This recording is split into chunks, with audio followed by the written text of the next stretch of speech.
नमस्कार दोस्तों, आज का मैंने वीडियो बनाया है एडवांस ईएमआई और नॉर्मल ईएमआई में क्या अंतर है। कई बार आपने देखा होगा जब आप लोन लेने जाते हैं तो बैंक कहता है कि आपको इतनी एडवांस ईएमआई पेमेंट करनी है।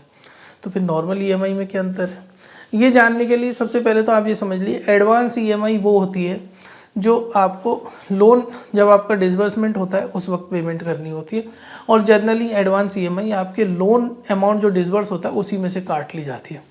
रेगुलर ईएमआई ये होती है लोन डिसबर्समेंट के बाद हर महीने जो आप पेमेंट कर रहे हो ईएमआई का इक्वेटेड मंथली इंस्टॉलमेंट का, वो रेगुलर ईएमआई होती है। अब हम इन दोनों के बीच में डिफरेंस जान लेते हैं, आखिर दोनों एक दूसरे से कैसे इफेक्ट करती है। EMI at the time of disbursement, advance EMI आपको डिसबर्समेंट के टाइम पेमेंट करनी होती है, नॉर्मल ईएमआई जबकि 1 महीने बाद स्टार्ट होती है।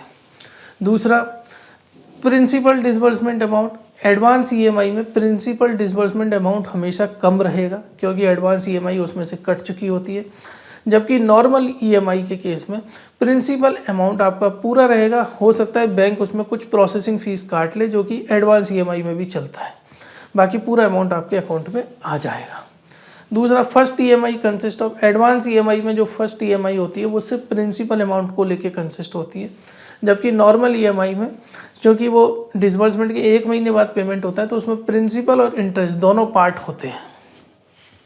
अब बात करते हैं down payment by the customer. आपको ये पता है जब भी आप कोई लोन लेने जाते हो तो बैंक कुछ मार्जिन मनी रख के चलता है। मान के चलिए अगर आप कार लेने जा रहे हैं तो कार में बैंक ये कहेगा कि 80% हम फाइनेंस कर देंगे, 20% आपको मार्जिन मनी लानी होगी। इसको डाउन पेमेंट भी कहा जाता है। तो एडवांस ईएमआई के केस में डाउन पेमेंट आपको ज़्यादा करना पड़ता है क्योंकि ईएमआई एक एडवांस ईएमआई आप पेमेंट कर चुके हो, जबकि नॉर्मल ईएमआई में आपको डाउन पेमेंट एडवांस ईएमआई के मुकाबले कम पेमेंट करना पड़ता है। फ्रेंड्स, हम pan India personal loan, business loan, home loan provide करते हैं। आपको लोन चाहिए आप हमसे बात कर सकते हैं, या आपके किसी दोस्त को लोन चाहिए उसकी फ़ाइल अगर आप हमें रेफ़र करते हैं हम आपको 2% तक का कमीशन देते हैं। फ़ाइल रेफ़र करने के लिए आप ऊपर दिए हुए व्हाट्सअप नंबर पे आप हमसे संपर्क कर सकते हैं।